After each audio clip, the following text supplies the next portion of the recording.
Any problems with last month's minutes that we need to correct?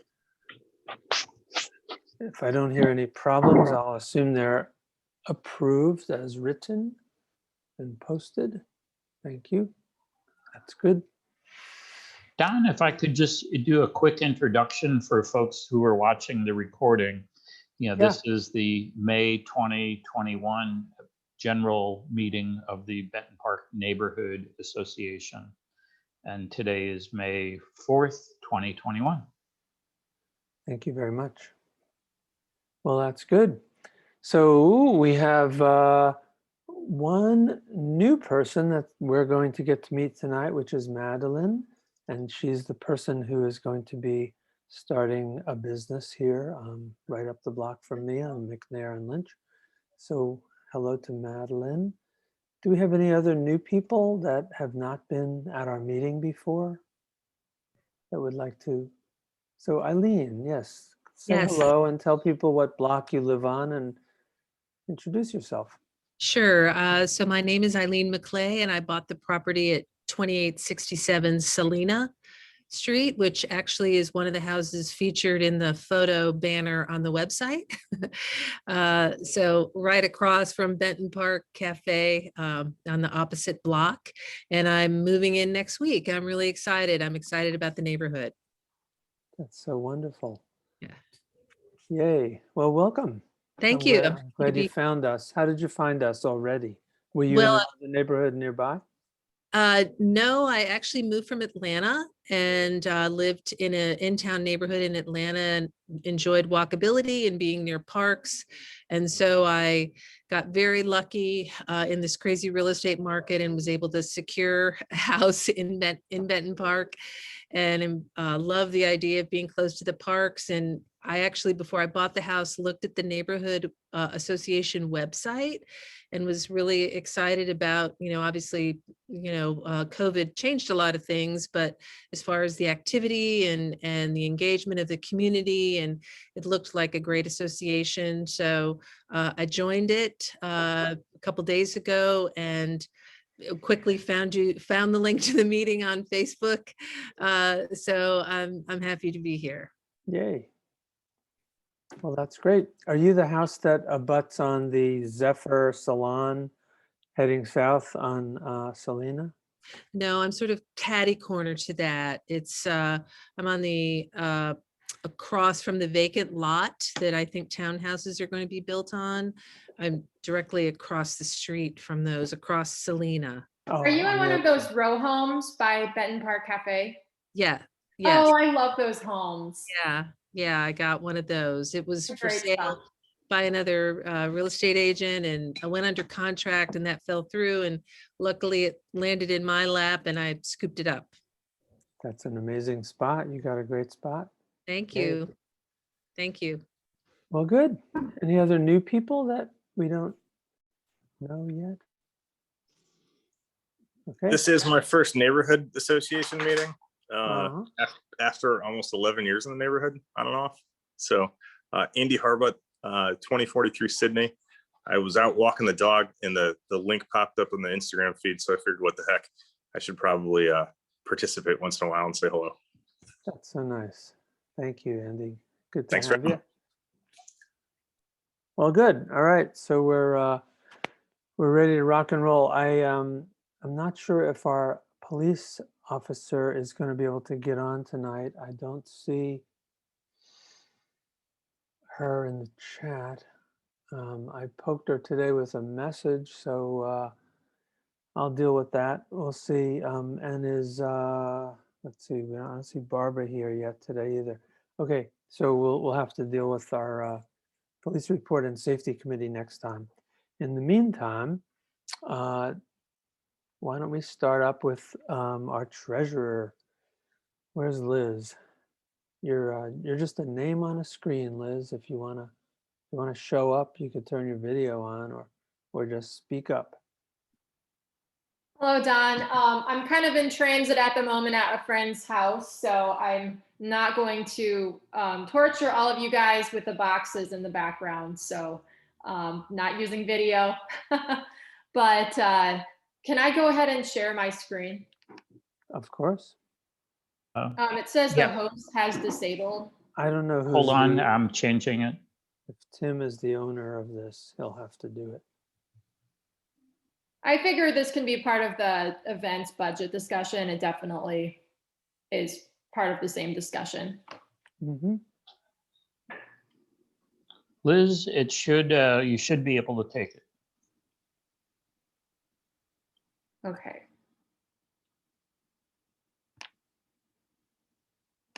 One moment. It's not letting me.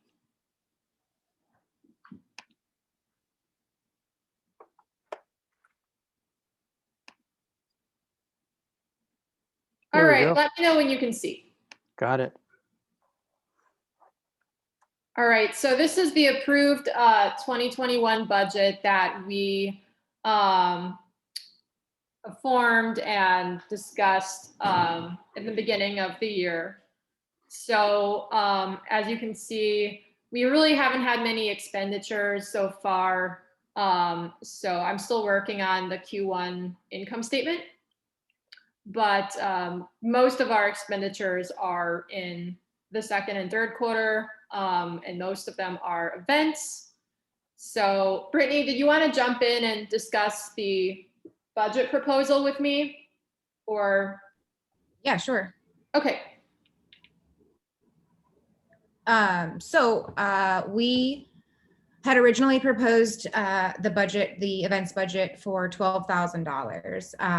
But since we didn't do things last year, or we only had the 2 concerts last year and the Santa drive-through, we've kind of been thinking about going a little bit big this year, just because everyone's ready to, see some music, get out in the park. And so we are proposing to up the 2021 budget from $12,000 to $22,000. And I know that sounds like a big jump. We do have a lot of folks who have offered sponsorships, and we're hoping to get some more as the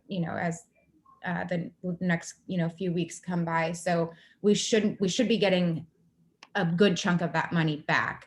But in order to commit to getting the bands and the amount of concerts that we want to do this year, we need to up that budget. So that's why we wanted everyone to come tonight, so we could vote on that, and then we can all get our concerts. and when we formed the 2021 budget, we essentially planned for a normal year, and not knowing how COVID would unfold and how likely it would be to book bands this year. We budgeted for just a couple of events, as we've always done. And we also budgeted $8,000 in sponsorship revenue, but Brittany expects us to far exceed that $8,000. Is that correct? Yes. Yes. That is the plan. It is a tough year to ask for money from the local businesses because everyone's been struggling. But we've got some promises from a couple of businesses so far, and then we're working with maybe some different breweries and stuff like that to get some larger sponsorships. So it's looking good to get a good chunk of sponsorships this year without having to burden the small businesses that had to close for COVID and stuff like that. So we're trying to kind of balance that out. We don't want to ask for too much from the small businesses that have already been struggling. So our bylaws only allow us to exceed our proposed expenditures by $500. If we exceed that, we need to take the proposal to the association. So the discussion on the table today is increasing this event's budget to $22,000 from $12,000.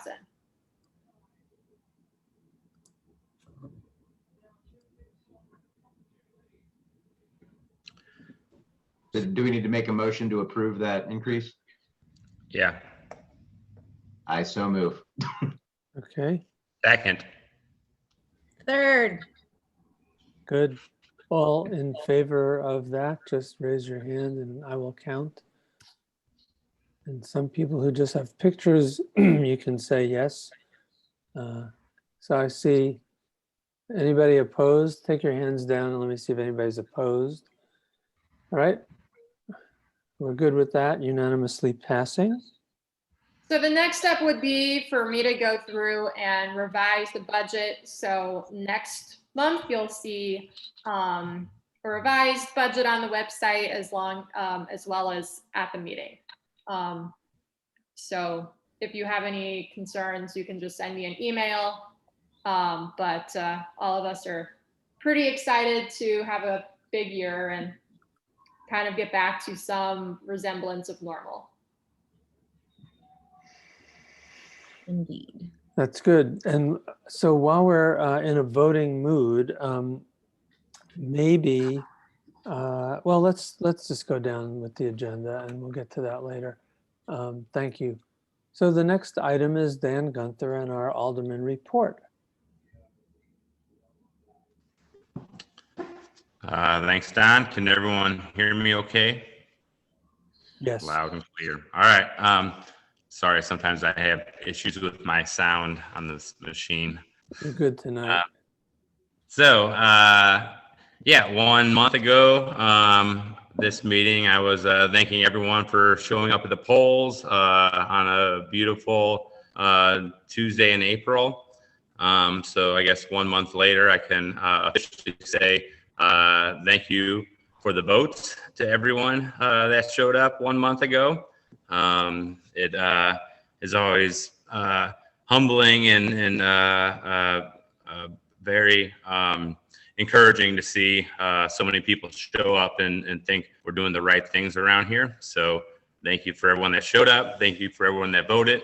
And we're off to the races now. So I guess for the last 14, 15 months now, I've been talking about COVID to start.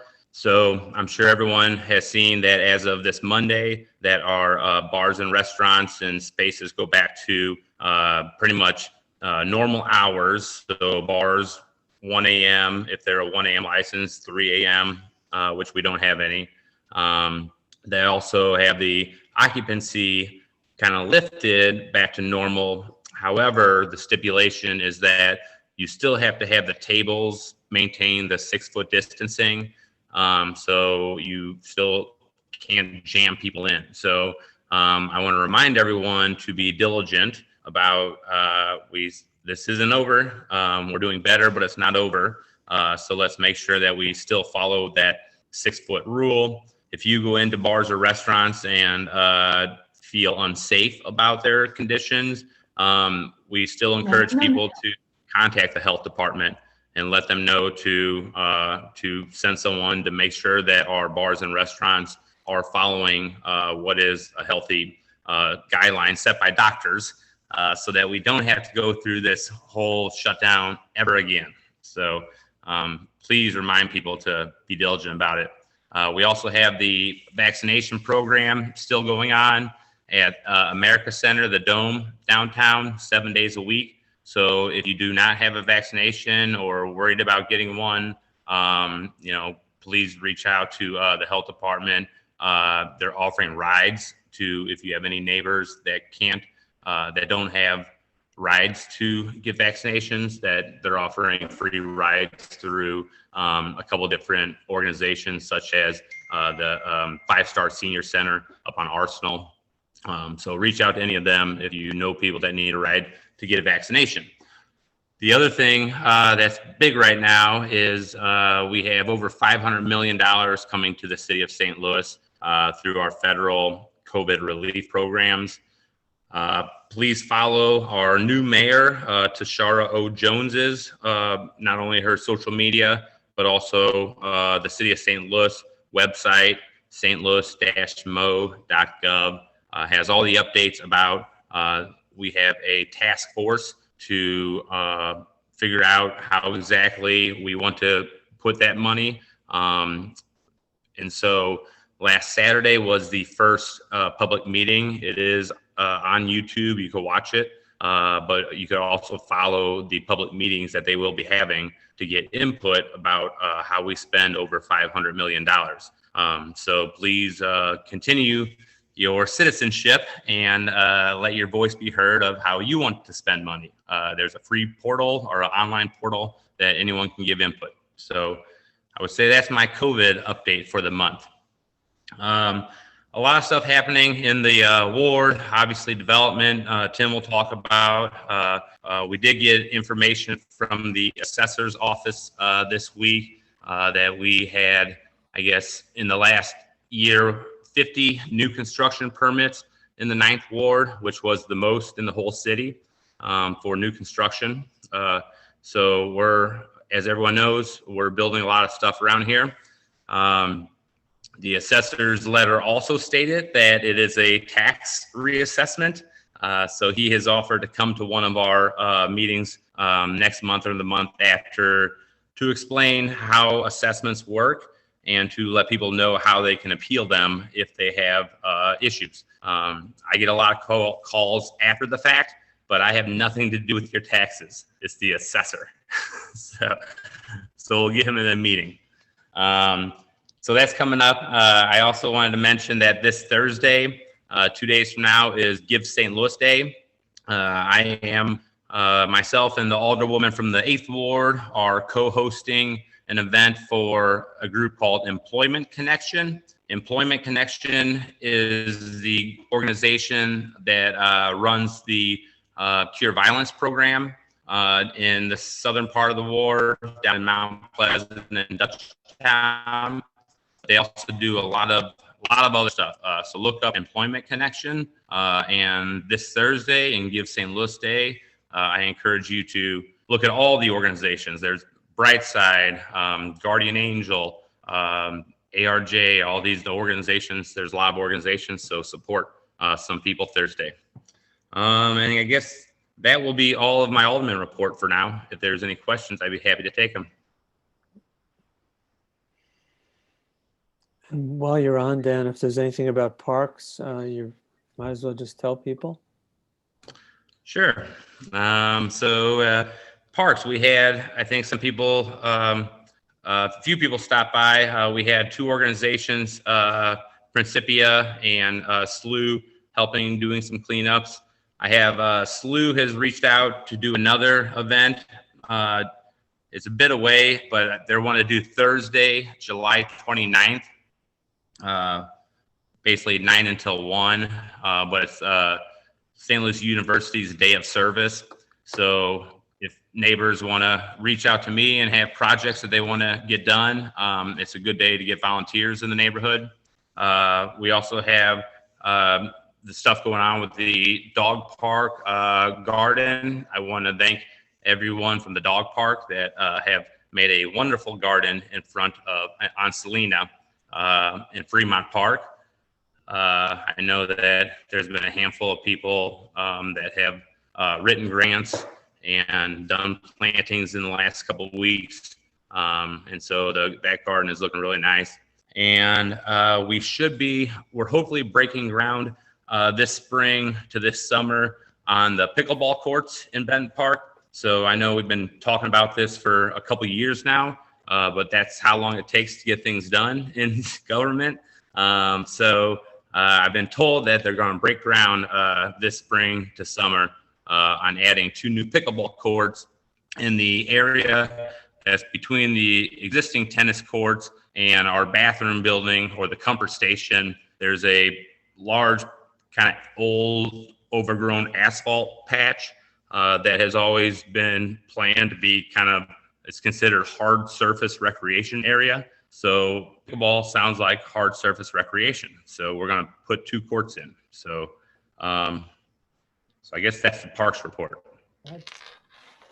Thank you. Excellent. I have a question for Dan.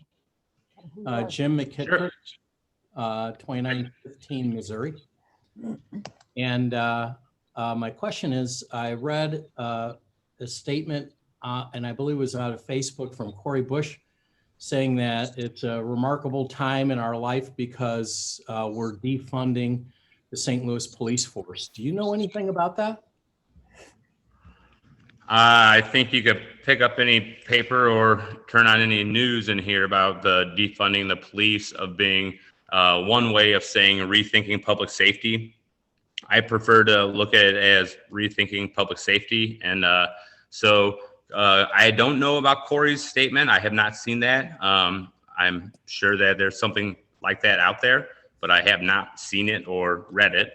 But I would say that it's been, it's a national conversation about where we have funds allocated to be able to take those and put those into programs that might also help with overall public safety. So, so everyone knows that in the last week, our new mayor we've had for years and years, we've always heard we're 150 officers short. We're always 150 officers short. So we went ahead and they took the money that's allocated for that every year, and it's still in public safety, but it's in a different part of public safety. So funding some mental health, funding some substance abuse, funding some housing, other things that we think might help to reduce crime. So that's the short answer on a very, very long discussion. And I guess is it the Board of Aldermen that's kind of really designing this reallocation and defunding? Nope. The budget first goes through what's called the Board of E&A, which is the mayor, the comptroller, and the president. So they're the ones that design it, and ultimately the mayor's office designs our budget. When they approve it, which they did last week, then they send it to the Board of Aldermen. And then our board, we have a very limited budget ability. We can't actually add money to anything. All we can do is reduce numbers. So when we get it, it's pretty much the budget of the mayor and the Board of E&A, the mayor, the president, the comptroller. And then we just have to approve that budget kind of as given to us. And like I said, we have very limited ability to change numbers in budgets. So. Okay, thank you. Well, good. Let's go on to the building review committee. Tim, got any? Yeah. Hey, Don, could I ask Dan a really quick parks related question? Of course. Dan, I feel like there used to be a garbage can at the corner. We live at the corner of Utah and Lemp, right across from Cherokee Park. And when they took that bus stop down, and I could be remembering this incorrectly, but I feel like there used to be a garbage can there. And maybe when they removed that bus stop, they also took the garbage can. I don't know how we go about getting one on that corner. So that's extremely possible because any garbage cans that were at bus stops were provided by and maintained by Metro. So if they got rid of the bus stop, they probably did take their trash can. So it's not, you're saying it's on the, I guess, the northwest corner? It would have been, it would have been the northwest corner of Lemp in Utah. Yeah, because I believe the northeast corner, which is the park, I believe there's a trash can there. No, it is northeast corner, but there's no trash can there anymore. We live on the southeast corner, and Cherokee Park's, northeast, sorry. And there's no trash can at the intersection at all. Okay, the park property, I can get one place there. Oh, that'd be great. Yeah, and kind of generally the other three corners that are private, we can get trash cans placed, but the city won't empty them. They require the neighbors to empty them. They have a maintenance agreement now because they can't add more street trash cans, but parks, we could do it. I would be happy to take care of a garbage can at this intersection because I go out there and pick up trash about once a week anyway. If it's emptying a trash can, that's easier. Perfect. Okay. All right, I'll get one in the park there. Okay. Any other questions for Dan? All right. So Tim, building review and new things. Yes, well, just, I think a quick introduction. We have Madeline was with us. And she will be visiting with the Building Review Committee next week, requesting approval on a conditional use. Madeline, would you like to share with the members here what your proposed business is? Sure, of course. So hello, my name is Madeline. I have been running an online vintage store since about 2018. I specialize in true vintage for both men and women. And I will also be hopefully offering on-site alterations in vintage repair as well. So I have been lucky enough to secure the spot with Diane Lindsay, who owns Cones and Cups right there at 2800 McNair and Lynch on the corner. I have been able to pass inspection, and I'm scheduled for a conditional use hearing this next week on the 20th. But I would love to be in your neighborhood. I was hoping to actually be moved in last spring, but then of course COVID happened, so everything got put on to hold, but things are finally kind of moving along again. So yeah, that's kind of my thing. Great. Yeah. Well, that's good. Madeline, I'll send you an invite for the building review Please do. committee, and that'll meet next Wednesday, I believe. Okay. And we'll just go over, some of the details, and then with regard to the conditional use, there will be a whole lot of things that really don't pertain to you, but the zoning exemptions as such stick with the property. And so we try to put a lot of restrictions on that aren't going to impact your business, but another business coming in isn't going to necessarily come under the approval range of your business. So it's a zoning thing. It gets a little complicated. And so that is just the approach that we've been taking, for 15 to 20 years, just to try to accommodate, businesses and welcome, into the neighborhood. But we also, I guess, try to uphold, the quality of life in the neighborhood. And I'm sure, you're not going to be doing tailoring at 2 in the morning and having noisy customers coming and going. But, with some of the the bar and restaurants, that is an issue from time to time. So right, I'm hoping for my hours to be roughly between 11 a.m. till about 5 p.m. day, Wednesday through Sunday. So great. Shouldn't be too invasive. Right, you should be fine. As I said in my message to you, you're not planning on parties on the patio at 2 in the morning, and things like that. So you're good to go, and we'll be happy to check out your shop. It's a nice space. It's a very nice space. So yeah, congratulations. I've been very happy to kind of be able to paint and hang all my lighting fixtures. At least that's as far as I've gotten. So well, that'll be great. You may want to get some vintage dog sweaters, with the dog park right around the corner too. There are quite a lot of dogs. Maybe I'll look into it. Big business, big plan. Well, good. So yeah, we'll move on to the events. Brittany, give us the latest on what you got planned and booked. All right. So, well, first of all, thanks everyone for approving the new budget, because we've got a lot of stuff planned. We are planning on doing a concert every month, May through October. It'll be the second to last Sunday of the month, from 4 to 7 or 8, depending. So late afternoon, early evening, on Sunday afternoons. And then we're hoping that we can still do Tunes on Tap this year. So usually that's kind of billed as a neighborhood house tour. Obviously, we're not going to want people coming in and out of everyone's houses. So we're going to kind of try to make that more of a garden tour, keep everyone outside. And hopefully we can still make that happen because it's a huge hit for the neighborhood and everyone seems to really enjoy that.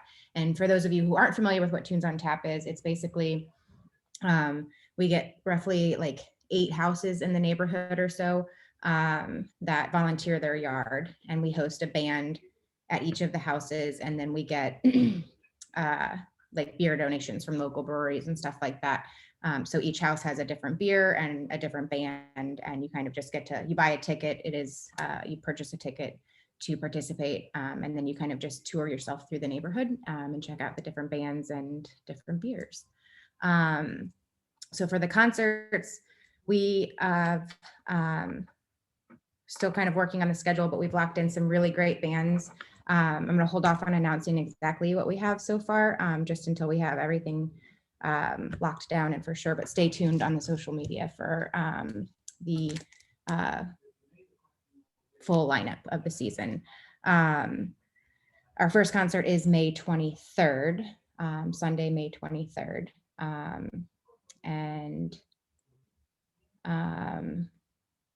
Yeah, so I'm going to have some announcements coming up on social media for that. I think that's all I have right now. Well, good. It's going to be good. Finally, It's going to be really great. We're super excited. I'm super jazzed for this summer. It's Yeah. going to be great. Yeah. I know for the last couple of years, well, last year we were able to get 2 small concerts in, but for the last couple of years before that, we were only doing, like Liz said, 1 or 2 concerts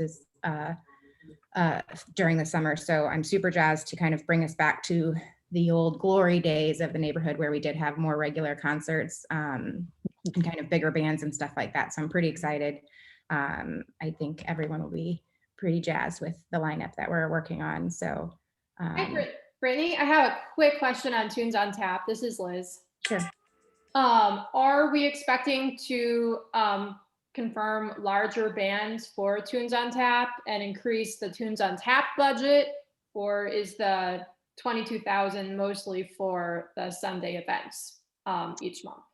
A big chunk of it's going for the Sunday concerts, but I think we're still kind of working out the details of Tunes on Tap. I was kind of hoping to, and I just saw your email, so I was going to work on that, but we're looking to kind of up the budget for Tunes on Tap a little bit, but we're not going to have like huge bands because obviously we all live in the city and we have super small backyards, so we can't go too big with the bands, but we're kind of splurging on the Sunday concerts for the bigger bands and then hoping to kind of spotlight more like local neighborhood bands for Tunes on Tap is kind of the direction we're heading. But like I said, we're still ironing out the kinks for Tunes on Tap. Thanks for the clarity. good. And I know so much can change between now and then as well, as far as COVID is concerned. So we have to be adaptive.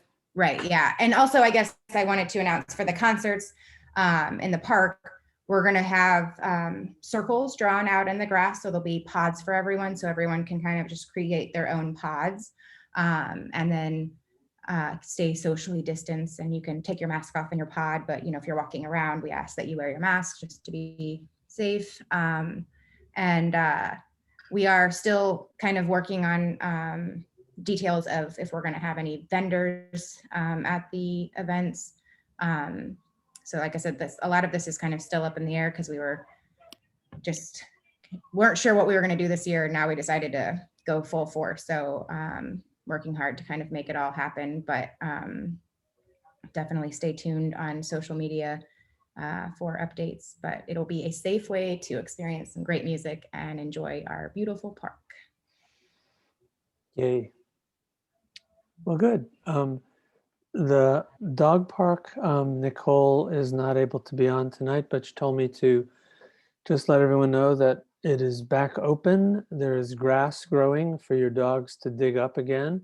And everybody is happy prowling around the dog park.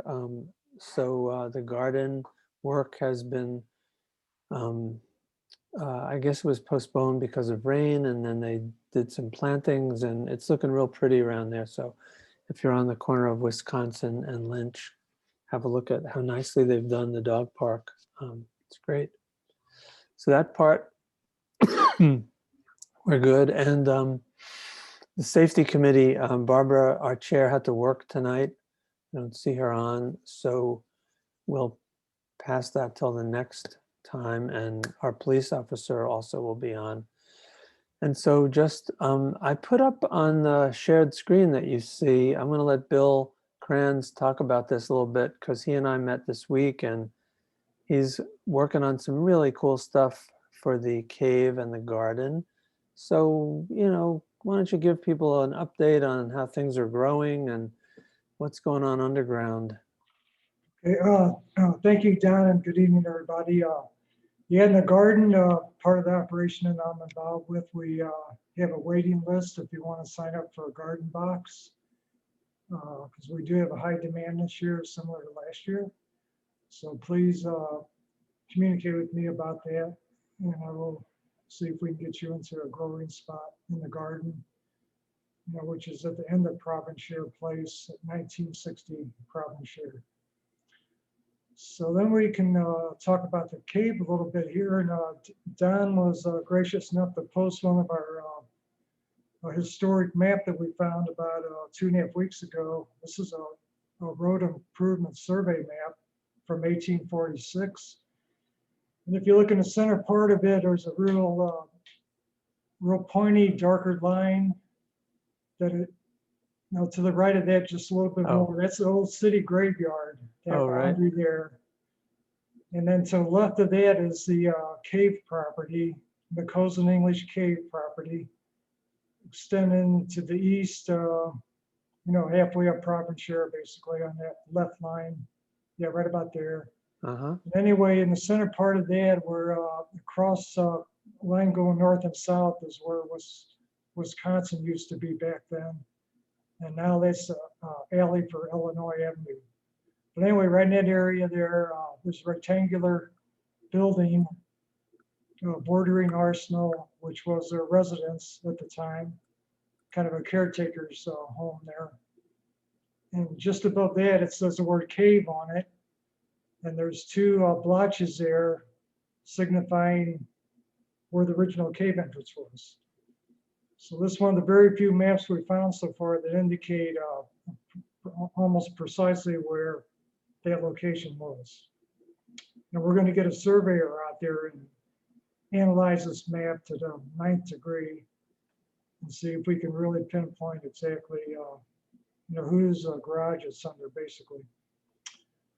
So that's one of our latest discoveries by a gentleman out of lives in Lafayette Square area, and it's just an example of what we've been hunting for about 10 years now, basically. So,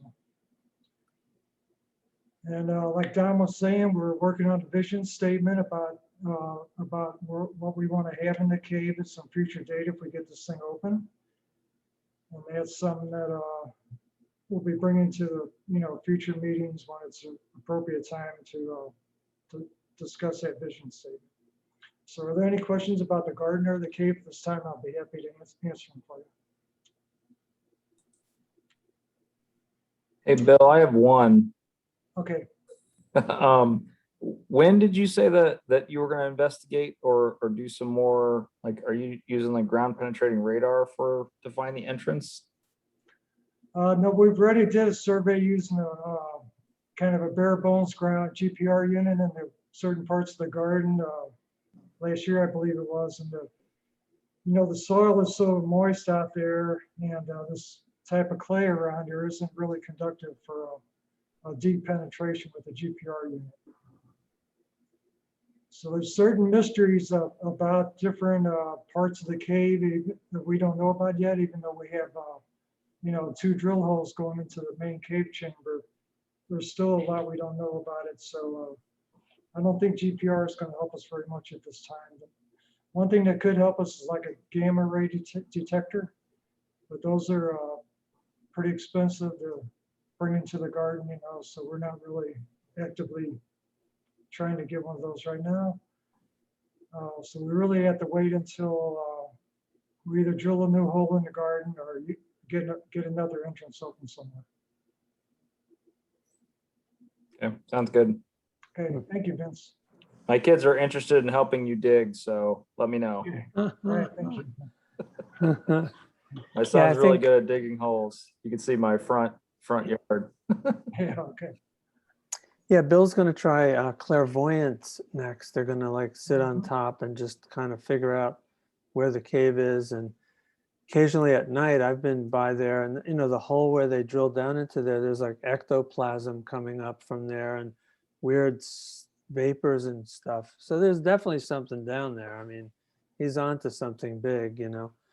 Yeah, thank you. If you're a water dowser, we could probably use you also. Maybe that too, yeah, yeah. So, you know, resort to some of the more traditional methods if these fancy scientific things don't work, right? All right, amen. All right, so good. Those are all the committee reports. I just have a new business item to tell you all about. So if you look on your screen, you see the Benton Park Circle sign.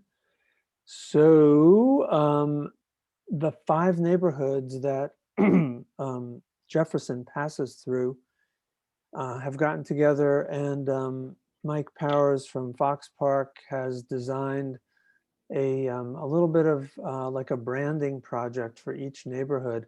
So where there is a stop sign on streets like Crittenden, Lynch, Pestalozzi, not the streets with traffic lights, but the stop signs. If you're on Jefferson, you see the back of a stop sign, you know, the side that says stop faces the drivers coming toward Jefferson. When you're on Jefferson, all you see is the back of a stop sign. So the proposal is that all the neighborhoods will develop their own logo brand in a circle, and they will be put on the back of the stop signs so that anyone passing on Jefferson or turning into one of our streets is going to be seeing our identity, our neighborhood identity. Now we've had other things like banners and flags and things, which is another whole story. We may or may not redo them because they're kind of expensive, but this turns out to be a very reasonable project. They estimate that we could get the signs for all of our cross streets probably for $500. Maybe it might go as high as $700 or $750, but they don't really think so. And the signs, I've seen a prototype, they're high quality, super, you know, beautifully made, and they're guaranteed to last 10 years, probably way more. So the question is, this was not in our budget, but we have money in our bank account, and the board and committees all thought this was a good idea. So we wanted to present it to the membership and see if you all had any issues with it, or whether you'd like to approve spending a little bit of money and having our neighborhood look pretty cool. So before we get to that part, I'll just point out that on the sign here, this is a riff on our sign that we put on buildings, which is in a rectangle. So I had our make it into a circle. And we, after kind of thinking about it, we were going to take established 1985 off it and just put National Historic District, which is what we are. And that way it gives us a little cachet, and it's got the cool looking houses and the big name of the neighborhood. So I would like to make a motion and propose that gets approved to spend the money on it. And there's a little bit of insurance money, and then it has to go through the city, but they are shepherding it through the city's process, and eventually the city will put it up for us. And so open it for discussion if anybody has any other thoughts or things that I forgot about to say.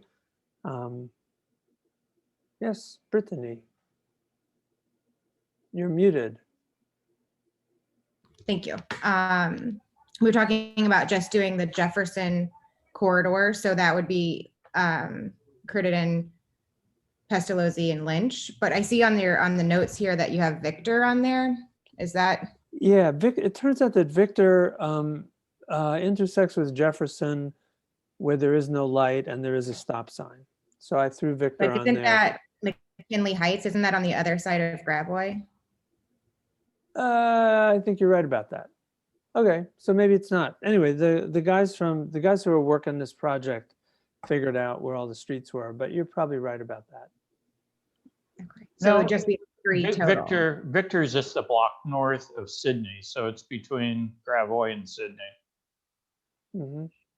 And is it officially in our neighborhood or? Yes. It looks like it intersects like right where the that new restaurant is. The Lucky Accomplice. That's not in our neighborhood. Well, it's just above the dollar store. Right, Yeah. that's McKinley Heights. Yeah, gas station, dollar store, and Victor. So whether it's, I don't know, if we want to claim it, I guess we could claim it and put our sign on it, but. No, Victor intersects Gravois right Okay, by Dan. the auto or right by the truck repair shop. Sure, Okay. but we're not doing the streets on Gravois. We're just doing the streets on Jefferson. Jefferson. Okay. Yeah, it doesn't I mean, intersect Jefferson. we can do whatever we want if we want to propose it and pay for it, but that was, I think so let's just assume there are going to be 6 signs on either side of Jefferson on Lynch, Crittenden, and Pestalozzi. Don, I know that we discussed it at a board meeting, but I think Raleigh just brought up a great point in the chat of allowing members to make a private donation to sponsor a sign. What were your thoughts on that fundraising instead of just taking this out of the budget? Sorry, it looks like Riley's maybe asking if we can, if private citizens could donate to get ones put that aren't on Jefferson, if they could buy additional signs. Yeah, I think that's what people were asking. Well, is there any reason why that wouldn't be okay? I mean, it would be the city, the insurance, and putting them up. But if they're happy putting them up on Jefferson, why wouldn't they be happy putting them up wherever we wanted? But Dan might want to weigh in on that one. But it seems like once we get this plan made and signs can be fabricated whenever. So if a block wants a sign, could they have one if they pay for it? Seems okay to me. So the proposal is adding the Jefferson signs to the budget and then letting neighbors purchase a sign if they want one on their block and it is not on Jefferson. I'll take that as a motion, Liz. That sounds exactly good. Any discussion on that? So the round sign is easily camouflaged up against the octagonal stop signs. And I think you wouldn't see, the back of the sign at all. If we go with a round sign on the other street signs, that tend to be more rectangular, you'll see, the backside of this sign sticking out beyond the no parking or whatever other signs. There might be, the posts might be used to support this, on different blocks. I think it's a great idea, but it might be one of those things that a rectangular, will fall back into a better solution for a rectangular sign. Yeah, unless it's just always used on stop signs, which we have plenty of in our neighborhood. Okay, yeah. Most of them are 4-way stops, so you could probably get them. But yes, the form could be modified if people wanted to, I guess. But it seems pretty okay. So why don't we take it as 2 different things. One is on the table right now, which is the rest of the neighborhoods are about ready to go ahead with this. And Dan had already explained to us what we need to do with the city. And that process is going to be quarterbacked by Mike Powers from Fox Park. Dan, do you have any other details about this that we should all know about? Well, yeah, I just wanted to jump into that discussion and say that's a good idea. However, you're opening up a big can of worms on getting permission to put them everywhere. So the city, we're ushering in to do the ones on Jefferson, which is not every corner, which is going to be a big, big ask of the city to install all these and everything that goes with it. So let's keep that idea alive, but it's a separate discussion for another day. What we're proposing here is Jefferson Avenue. It's actually 6 neighborhoods. It's Fox Park, McKinley Heights, Benton Park West, Graveway Park, and Marine Villa. So there's actually just going to be 3 that say Benton Park, because the other side of Jefferson will be Benton Park West branded signs. So, Good point. So I was going to say I would absolutely say we vote on approving $500 to $750, and we'll see how these look and how well the city does at installing them, and how much we can then take that idea in the future and maybe look at other blocks. That's Here. 2 cents. That's makes sense to me. And given that it might only be 3, it's probably not even gonna, I think they said these were probably gonna cost about $100 to make. So they may have overcounted, and as you just pointed out, the other side of Jefferson is not Benton Park. So we may only be in it for 3.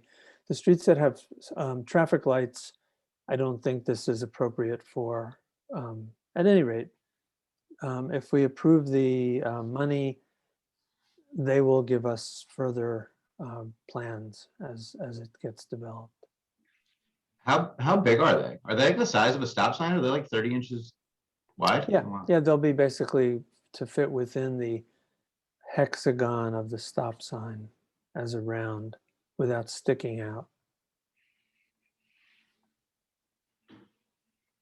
All right, so if Liz's motion is on the table that we approve the money for this project, and then we see how it works, and continue to talk about how to brand our neighborhood in cool ways.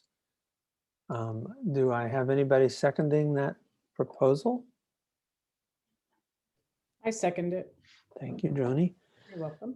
Good. All in favor? Give me a count of hands if we can spend the money on it. Yes? All right. Anybody opposed who's not in the picture, just yell no. Okay. Good. Thank you, folks. That's going to be very cool. I think it'll turn out great, and then we'll start to think about other ways. There have been some discussions of doing what Lafayette Square did, which is to build actual nice street signs that say historic neighborhood and look beautiful. And those could be fundraised, and blocks could do them, and apparently the city will help us. So we'll see. In the meantime, that's all the business I have. We've got our new business from Madeline. We've got signs, committee reports. Any other things you all want to talk about?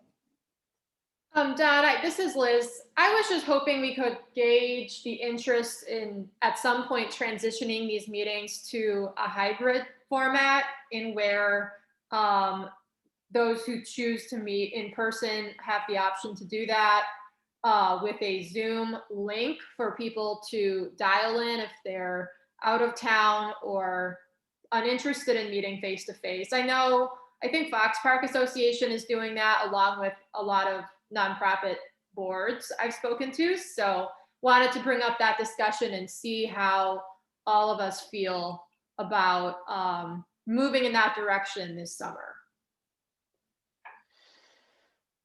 Commentary from the people? I think it's a great idea. We just will need to set up somebody who's gonna be able to camera. If the meetings continue to be in the church, they could be in. Oh, we lost you, Caleb. The meetings in the church, they could be what?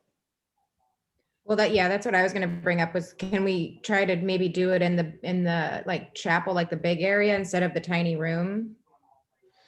I just had breakfast with Pastor Chris the other day, and he is happy to have us back he does have a bit of a construction project. They're doing some upgrading to their sanctuary. So I'd have to ask him if it's available. They are doing carpeting and some construction and stuff, but that's a great idea. If I think the 20, 25, 30 tops people that we actually get could be socially distant in the cafeteria area, but it would be even better in the sanctuary. So if I'll ask him about that and send it around as a message to the membership. Just as a quick, Don, yes. we're going to need somebody to video or camera, the meeting if Of that's the direction we're heading, because it's a little more sophisticated than everybody just joining from a computer. Right. We would just set up a camera, a laptop or something, and it would pick up the sound and transmit an image of the meeting to people, I guess. We could work that out. Just as a quick straw poll, of all the people here tonight, if this meeting were in real life but socially distant, inside at the church, how many would come? If you just give me a quick show of hands, and if Katie and Carrie Ann and Riley and Alexis, would you come? Just say yeah. Alexis says she would prefer in person. Yeah. And so would I. Cool. All right. So it looks like we would have enough people that it would make it worthwhile to meet together. And for those who don't want to yet, we'll transmit. So we'll discuss how to move in that direction at the board meeting and come up with a date and action plan. And of course, if we're in a larger inside space, we can continue social distancing and, perhaps mandating masks when you get out of your seat or something along those lines. So we can discuss that at the board meeting. Good. Wow, that would be awesome. Just out of curiosity, if people are comfortable, I've got, are most of you comfortable coming because you've had vaccines or because you just don't care if you're going to get, or you've had COVID? Yeah, vaccines are probably the thing that's getting us over the top here, huh? Okay. Well, good. All right, thanks for bringing that up, Liz. That was something important. Any other items to think about? Okay, well, it was good seeing all your faces. Actually, Don, I had one other issue or concern. I had a lot of issues getting in the meeting today. I think the link on the website is the old April meeting, even though it says May. I know. Going to Facebook, I got a little bit creative because I don't actually get the emails because my work IT eats them. Apparently bpna.org is not reputable enough to get through the nah, we're total spam. Yeah. You're right. The link did not get updated, and heads will roll about this. Let me just tell you. I don't need any heads rolling. I just wanted to make you guys aware of it. So I had the same issue, Vince. Yeah, me too. Yeah. Okay. Like, where else can I get this link? Oh, let me check. You can always get it on our social medias. Yeah. Well, I'm only on Facebook. Facebook and Instagram. I put the links on there too. I'm not hip on enough Instagram, to be on Instagram. All right. Well, are on Instagram, so staying off there. Maybe we should put it on TikTok next. TikTok. Wow. I'm not doing that. Yeah. Liz, I suggest that you make a TikTok video and put the link underneath it.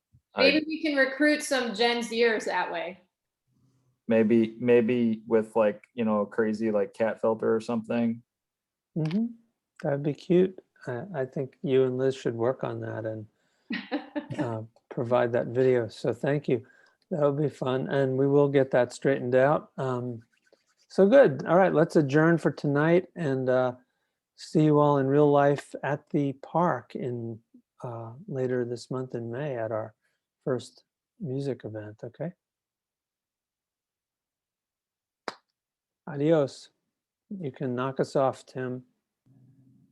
Goodbye. Bye. Bye-bye. everybody.